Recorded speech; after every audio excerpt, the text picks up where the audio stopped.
Welcome to Burma Votes 2010. My name is Nicholas Farrelly and I work here in the Australian National University's College of Asia and the Pacific in Canberra. You might recall that earlier in the year, my colleagues and I brought you a series of podcasts and vodcasts called Thailand in Crisis. With the upcoming elections in Burma, our attention is increasingly shifting to the West. These will be the first elections that the Burmese people have experienced for 20 years. It promises to be momentous, but of course it's still quite uncertain. Over the coming weeks, I'm going to be joined by a number of my academic colleagues who will be sharing with you their insights about what these elections might mean for Burma and its people. Today, it's my great pleasure to be introducing Dr. Morton Petterson and Professor Des Ball. Morton's going to be giving us his rundown on Burmese political history and how we've got to this current point in time. Des is going to be talking more explicitly about what's been going on in the ethnic minority areas along the border with Thailand that he knows so well. It promises to be a great episode. Thanks for joining us today. Today our first guest is Dr. Morton Pedersen. Morton is a research fellow in the School of Regulation, Justice and Diplomacy here in the ANU College of Asia and the Pacific. Morton is a specialist on Burmese politics and is written very widely on the topic. Morton, thanks very much for joining us today. It's a pleasure. All right, let's start with the basics. If you were tasked with summing up what's gone on in Burmese politics since the last election in 1990, how would you begin? Well, I guess the first thing to establish is that the two elections, the one in 1990 and the one that we're having later this week, are actually closely related.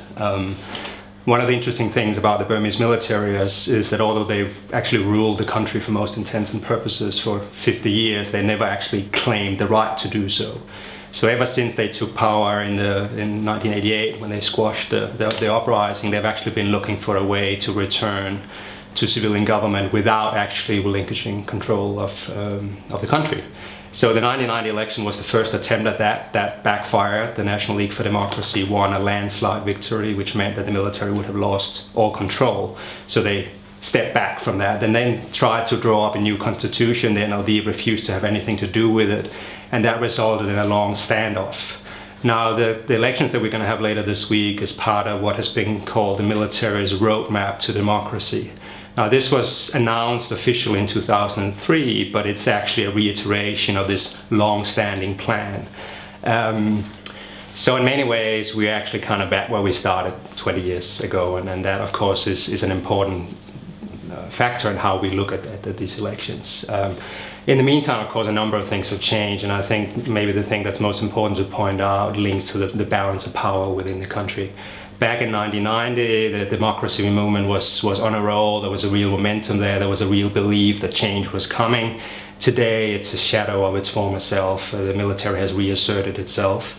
We look at the ethnic armed groups, similar picture. Back in the 1990s, we had 20+ armed insurgent groups controlling large swathes of the country. Today there's just really a few left. They're much weaker than before and are essentially fighting a rearguard action against an expanding central state and an expanding army. Internationally, again, similar story. Back in 1990, the military was isolated. It looked like it might be vulnerable to international pressures, to international sanctions. Today, they sit really quite nicely, comfortably in the region. They got the support of their neighbors in the places where it matters, which means the National Security Council, the UN Security Council. They got gas export revenue coming in. You know, they're much more comfortable than before. So all of this, of course, is bad news from the prospects of the opposition. I mean, it's hard to see today how change can be brought about in Burma without or against the will of the military. On the more positive side, of course, Burma has been changing in a number of other ways. We've seen growth in civil society. There's a growth in private sector. There's increased openness to the world. Now, none of this is kind of leading Burma naturally towards a democracy or improvement in human rights, but it does potentially open up some avenues for bringing about change at lower levels of the system. Many commentators are very critical of these 2010 elections. Some have even gone so far as to describe them as a sham, among other things. Do you think that there could actually be positive changes for Burmese society that come out of these elections? Well, I do actually. I mean, they won't bring about democracy, but the question about positive change is a much broader one and therefore a different question. Now, it's clear that the military has no intention of giving up power. They made it clear in both words and actions that they want to maintain control, so they pushed through a constitution which maintains power in the executive, in the military, in the agencies of the central state. They set up a proxy government party which will be populated, among others, with a lot of retired military officers and which is expected to win the elections. But all of that being said, we are looking here at arguably the largest political transformation in the country in 50 years, and it's likely to have unintended consequences. There may be openings, if not immediately, then over time. And I think there are a number of things that we need to look at here. I mean, first of all, part of this is also a generational change in the military. So we will have new military leaders coming in. We don't know exactly who they're going to be yet, but some of the names that have been, bandied around are people who within Burma are perceived to be possibly softliners. Aside from personalities, there's a generational thing. The new generation of leaders will be 15 to 20 years younger than the previous one. They've had quite different formative experiences. And again, there are at least some people who believe that they are looking to change certain things in terms of how Burma is being run, although few are prepared to put their head on the platter and actually predict in what ways. Whoever takes over, there'll be a new government. Any new government anywhere in the world will want to try to establish its legitimacy, show that it's better than the previous one. I think we can count on this new one trying to do something similarly. So there will be an attempt to chart a new course, although again it's hard to predict in what way. There's going to be a whole range of new institutions. There's going to be an elected president, there's going to be a new parliament, there's going to be, for the first time in Burmese history, 14 regional governments. Now, a lot of this is possibly set up, more as a facade than anything. But the thing about institutions is that once they are in place, they tend to take on a life on their own. People develop new interests. They become power bases for new players. So I think, without going into the details of each of those institutions, I think there are certainly the potential for this new president, for the new parliament, for the regional governments to begin to change the way the country is run. And then we shouldn't forget that they're now going to be calling themselves a democracy. Now, again, we might smile when we hear that, but labels have a tendency to matter, and they can't call themselves a democracy and shut down everything that is democratic about it. So there will be some pressure on them to allow some expansion of political space and discussion and so forth. So where does this all leave? I mean, I think in the short term, the best we can hope for is probably some improvements in governance, maybe some attempts to fix the economy. In the longer term, or in the medium to longer term, we can at least begin to speculate about kind of more fundamental changes in the way politics is carried out. Keeping in mind, of course, that if things change too fast, the military still has the gun and it has a culture of intervention. So we should assume that if things kind of get out of hand, that they may very well step back in the way it happened back in 1990. And this is, of course, the dilemma for Democrats. We all want to see change. We want to see change as quickly as possible. But if change goes too quickly, military will come back and everything will be stopped and it won't go anywhere. And I think it's important to point out that although there's been a lot of criticism for good reasons of the Constitution, it doesn't actually rule out significant democratic space expanding within that Constitution. If the opposition were to win a majority in the new parliament, they actually do control the election of the president as well as the legislative agenda.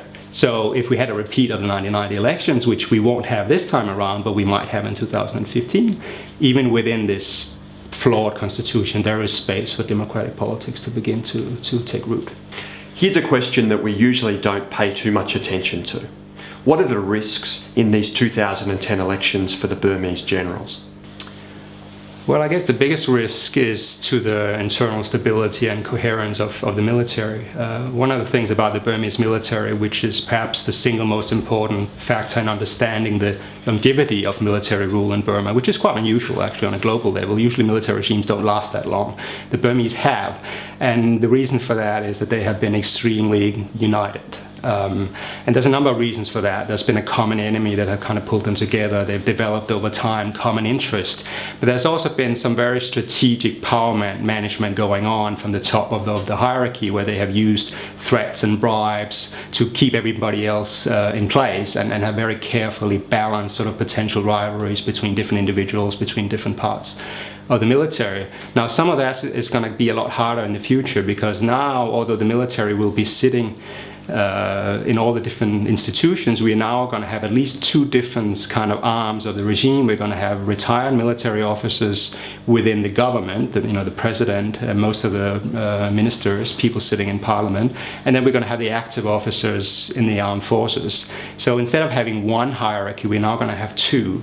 And I think that is going to have a number of consequences in terms of managing, the unity of the military. It's going to quite possibly lead to a diversification of outlooks, of interest over time. There's also going to be much more interaction with civilians than was the case before. So all of this potentially could create problems for the military in terms of managing that all-important unity.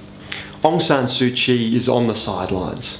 What do you expect will be the role for her National League for Democracy in the future of Burmese politics? Have they missed their chance? Well, I mean, this has been a topic of much debate within the democracy movement, even within the NLD itself.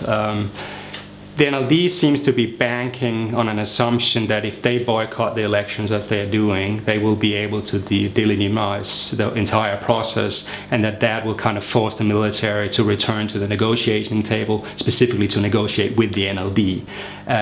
I think that is a flawed strategy, and one that will fail.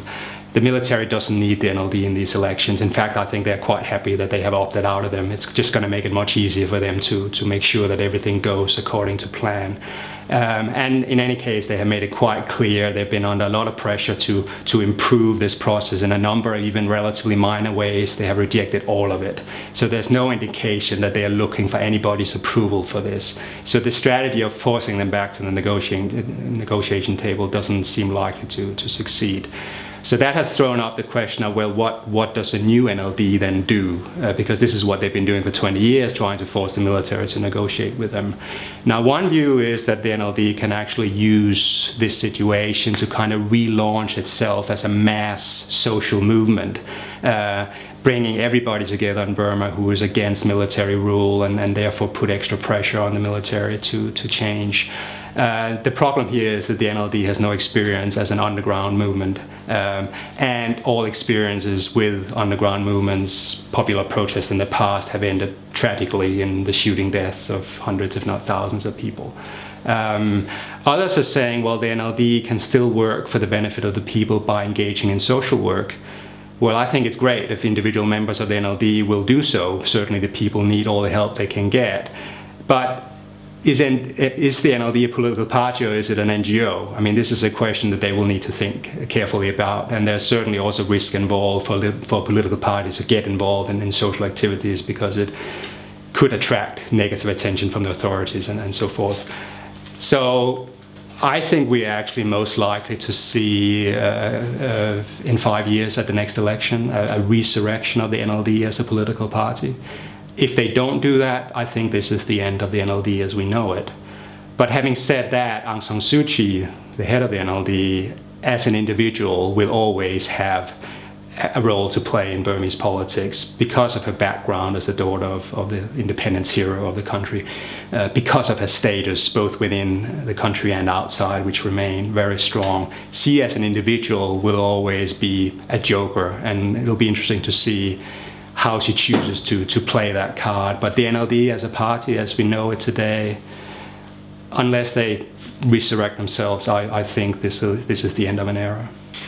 One of the very important dynamics for Burmese society as a whole is the relationship between the majority ethnic Burman population and those ethnic minorities who tend to live in some of the border areas around the country.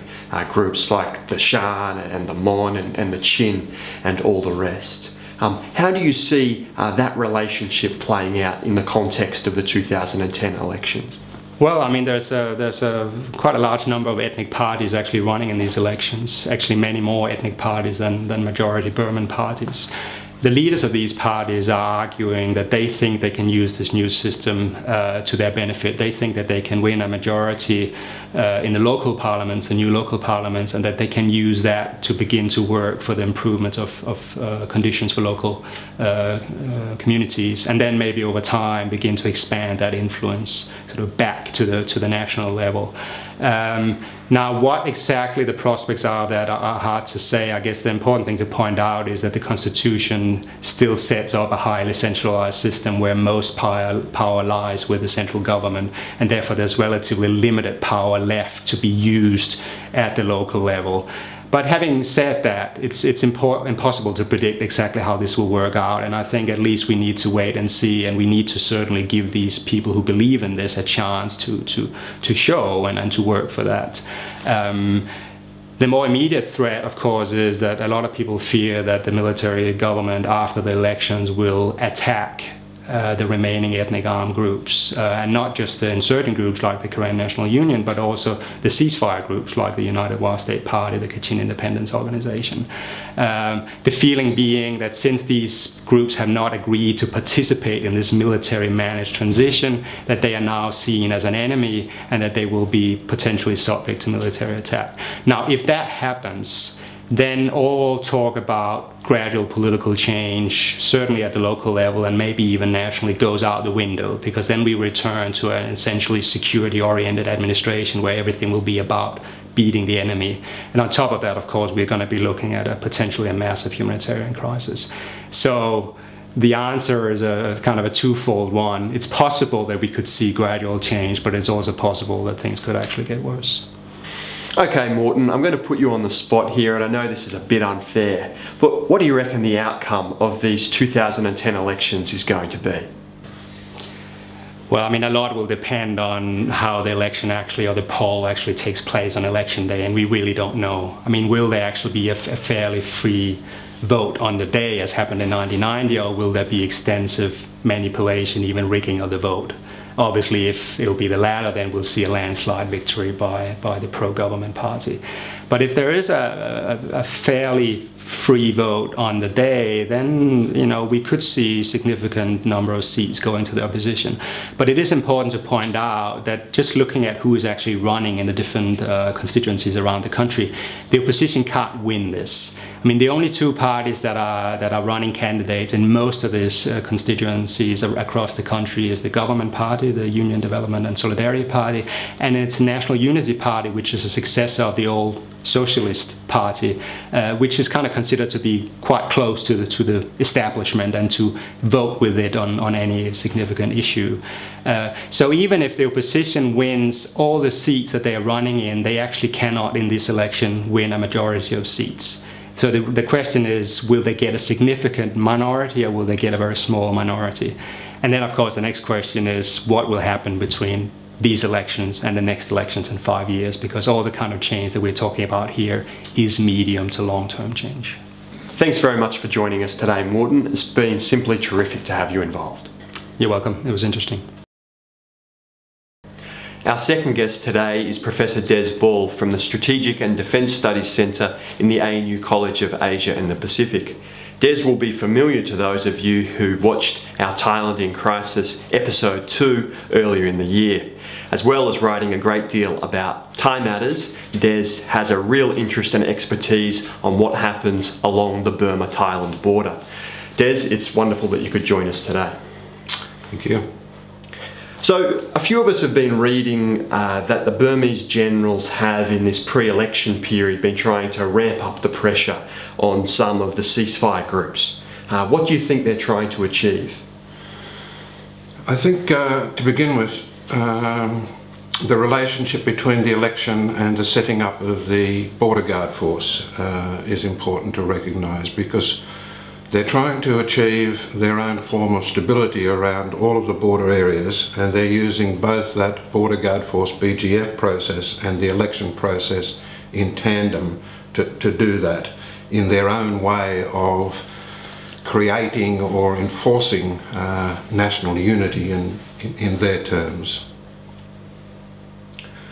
What that has meant in practice in terms of pressure over the last, getting on for 12 months now since this process was initiated, is military force in some areas.